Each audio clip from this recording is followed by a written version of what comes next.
have an unbelievably good next year. Next year, if we don't mess it up with somebody that has no idea what they're doing, could be a fantastic year.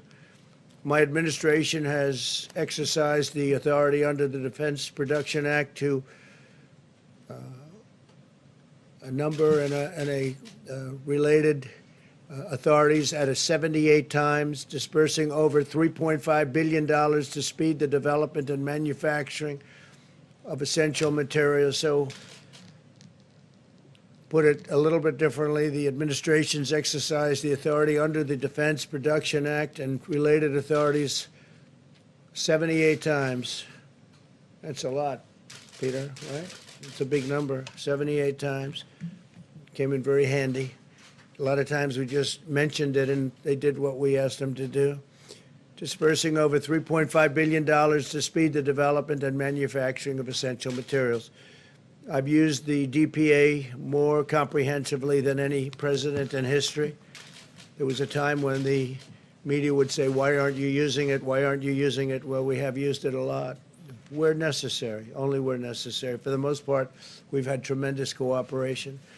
By invoking the DPA, we mobilized the extraordinary productive might of General Motors to manufacture ventilators. GM repurposed the Kokomo, Indiana plant in just 17 days, an all-time record, and has now produced over 21,000 ventilators. We're also working with Ford Motor Company and General Electric to produce over 30,000 ventilators a month. In Michigan, they've done a great job. Our nation is now the king of ventilators. I say that, the king of ventilators. We're sending them all over the world and helping a lot of countries that could never have ventilators. And it's really, I guess we're looking to produce over 200,000 ventilators by the end of the year. Those are some numbers. So we're helping a lot of countries. In April, I directed 3M to increase its manufacturing of N95 masks.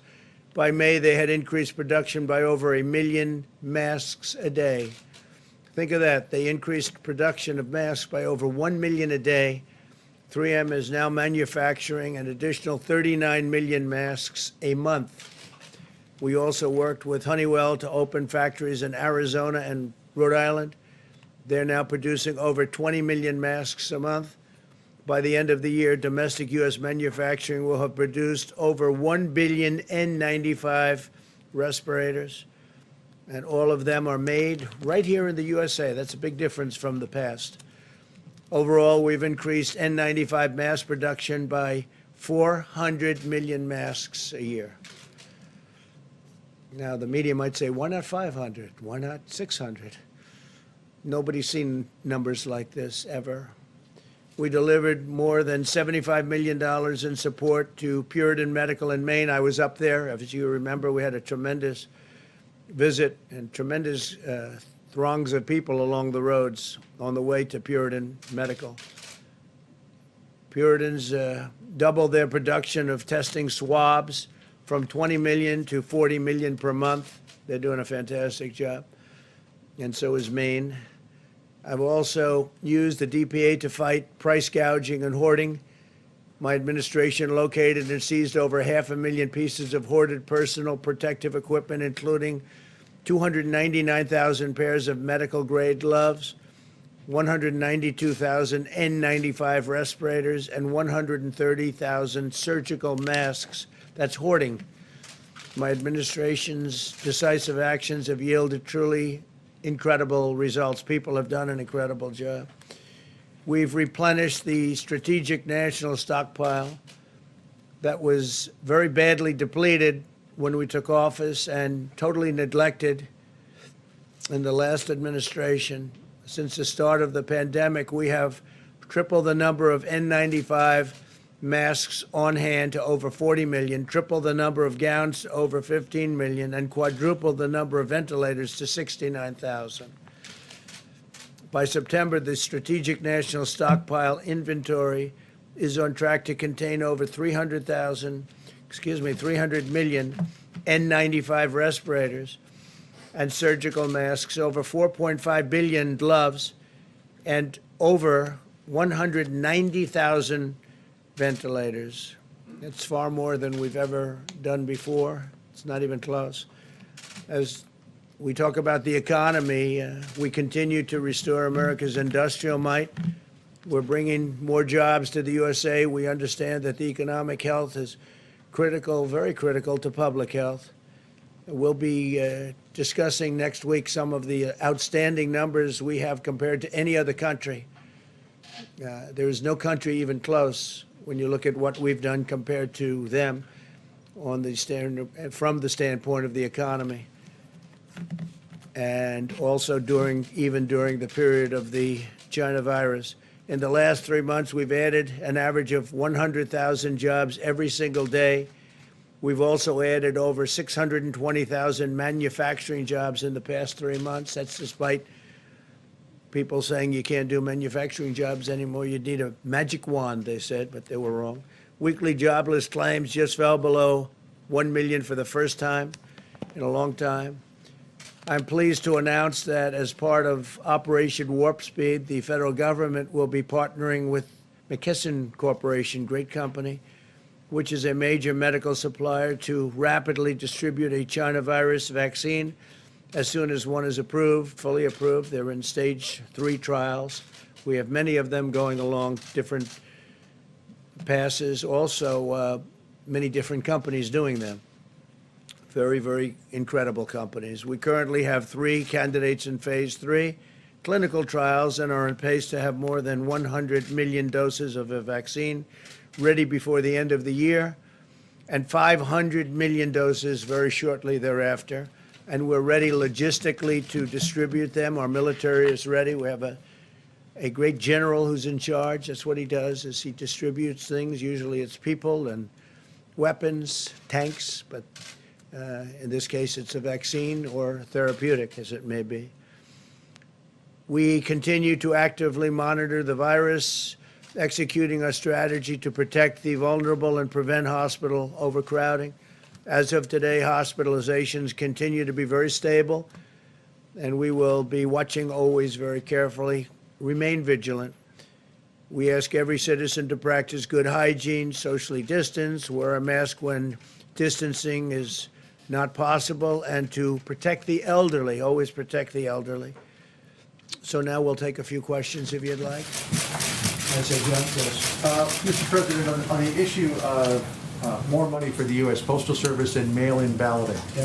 if the Democrats were to give you some of what you want, which you articulated in a series of tweets in the last hour, would you be willing to accept the $25 billion for the Postal Service, including the $3.5 billion to Sure, if handle they mail-in give us voting? what we want. And it's not what I want, it's what the American people want. So in addition to, and I think, John, as part of your answer, I can read this, but in addition to the executive orders that we signed, which are going to be doing terrific things in terms of payroll tax cut, which is a lot of money coming to a lot of people very quickly. I've directed the Secretary of the Treasury to get ready and send direct payments, $3,400 for a family of 4 to all Americans. Democrats are holding this up. I am ready to have the UST and SBA send additional PPP payments to small businesses that have been hurt by the China virus. Democrats are holding this up. So we're talking about, those are 2 things directly involved and really victim of the China virus. We're ready to send, Democrats are holding up. I'm ready to send rental assistance payments to hardworking Americans that have been hurt by the China virus. All of these things are on a list. Democrats are holding this up. I'm ready to send $105 billion to the states to help open schools safely with additional PPE, and Democrats are holding this up. So that's $105 billion to the states to help open schools safely with additional PPE. Democrats are holding that up, right? And I'm ready to send more money to states and local governments to save jobs of our great police, our firefighters, our first responders and teachers, It's all ready to go. Democrats are holding it up. So they're holding, John, all of that up. So if they were to give you that, Yeah, you would they would sign do off that. on the money for the Postal Yeah, Service? but they're not giving it to me. They're giving it to the American people. I mean, giving it. To agree to that? Yeah, I would certainly do that, sure. I would do that. Now, I just want to follow up on that, and then a quick question. Just when you said that you've directed Secretary Mnuchin to ready direct payments, are you speaking about something you're going to do independently, or that you're just waiting for the legislative I'm waiting for the package? Democrats to approve it, okay? And then I wanted to ask you congratulated Marjorie Taylor Greene in a tweet. You called her a future Republican star. Greene has been a proponent of the QAnon conspiracy theory. She said it's something that would be worth listening to. Do you agree with her on that? Well, she did very well in the election. She won by a lot. She was very popular.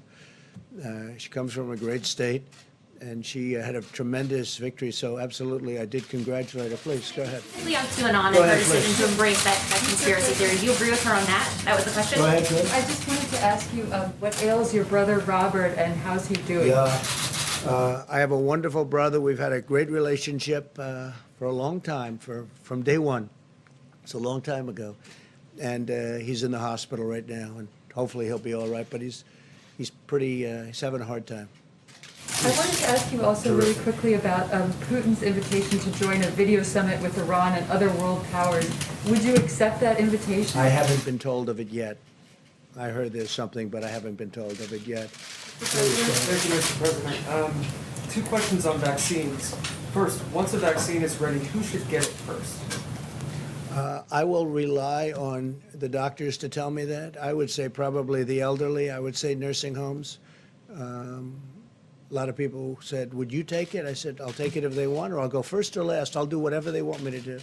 But I would think that the elderly, the people that are most vulnerable to the disease, and we're actually making those lists right now, mostly nursing homes and retirement centers. Yeah. Russia has approved the vaccine. What do you know about the vaccine? Have you spoken to Russian officials about it? We don't know much about it. We hope it works. We do. We hope it works. They've cut off certain trials, and we just feel it's important to go through the process. We have numerous different vaccines that we think are going to work, but we want to go through a system of trials. We're very advanced. We'll be announcing something in the not-too-distant future, also with therapeutics, which I think are very, very important. Yeah, please. Thanks, Mr. President. I had two, one on China and then one on oil. The first one on China. There's a lot of alarm among American companies about your order on WeChat, Apple, Ford, Disney. They're worried because it's such a big communications platform and a payment platform in China that if you ban U.S. businesses from working with them, that they won't be able to sell, iPhones into China or similar markets. Whatever. So you don't mind if Got this. to do what's good in terms of the security of our country. So, We've as commerce been is- very badly let down by China. What's your next question? On oil, the U.S. this week seized 4 Iranian Right. oil tankers going towards Venezuela. Yeah, not Wondering, supposed to do that. yeah, they're going to go to Houston. I'm wondering what you're going to do with that oil and if this is We'll be something. announcing, we have 4 tankers. They're going to Houston, and they're there. They're not supposed to be doing that. Iran's not supposed to be doing that. And so we did. We seized the tankers, and we're moving them and moved to Houston. Mr. President, thank you so much. 2 questions, if you don't mind, Mr. President. First of all, Kamala Harris, you've been very blunt about how you feel about her mean, nasty, mad woman. Biden now saying, No, I haven't been blunt. I said she treated Joe Biden worse than anybody else. I watched those debates. They were very boring, but they were debates nevertheless. And I watched, pretty good parts of them. And she treated Biden worse than anybody else by far. There was nobody, including Pocahontas, nobody treated Biden so badly as Kamala. well, let me ask you this then. Do you have an issue with a strong woman of color being in this presidential race? Do you None see, whatsoever. You don't see her as a threat? As you know, none whatsoever. No, not at all. Thank you, Mr. President. And a stimulus question, if you don't mind. You have told me even before you were president, you always talked about being the ultimate deal maker. Why not just sit down with Democrats personally and cut a deal? Because they want $1 trillion to go to their friends doing a bad job running certain cities and states that are doing very badly. Most of our country is running very well. Even in terms of crime, most of our country is setting records in terms of low. But when you look at Chicago, when you look at what's going on in Illinois and New York and other places, both economically and in other ways, it's horrible. It's horrible. Look at Oregon. Look what's going on in Oregon. I don't think they have a clue. We could stop that. If they would request it, we would stop that problem in 1 hour, like we did in Minneapolis. We would stop it in 1 hour. It would be over. It's so easy to do. Please, go ahead. In the back, please. Alicia Powell at the Gateway Pioneer. Yesterday, you announced a historic peace deal between Israel and the United Arab Emirates, and later in the day, Joe Biden tried to take credit for. I heard that. That was a beauty. What's your We response? announced the deal, and I appreciate it. Even the New York Times gave it great coverage and editorials today. Wall Street Journal, Washington Post, everybody was saying great. And this is something we've been working very hard on. And I saw where Sleepy Joe tried to claim credit for it. I'm trying to figure out how that one works. No, what he did is they made a terrible deal with Iran. And the deal was a horror show, and I ended it. They gave him $150 billion for nothing. They gave him $1.8 billion in cash for nothing. They got nothing from that deal except trouble. They did nothing. They're just like they've been weak on China. They've been weak on Russia. They've been weak on everyone, and they were the weakest of all on Iran. No, that was a great deal made by very talented people that work with me, and it's been praised all over the world. And what you'll see now is other countries will come into that deal, and you'll have peace in the Middle East. And Biden doesn't even know, he doesn't even know the name of the countries I'm talking about. Thank you very much, everybody. We'll see you. Thank you.